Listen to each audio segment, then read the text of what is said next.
Assalamu alaikum. This is Mahmudul Hassan. I am a professor of English language and literature at International Islamic University, Malaysia.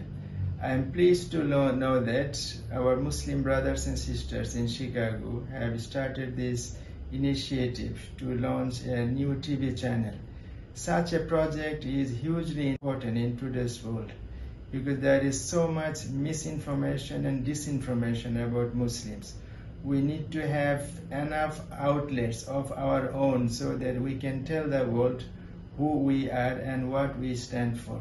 And I believe this TV channel will also focus on cultural issues to promote Islamic culture and Muslim cultural heritage. We need to remember that our Prophet Muhammad sallallahu alaihi wasallam, he had his own official poet, that is Hassan ibn Sabit.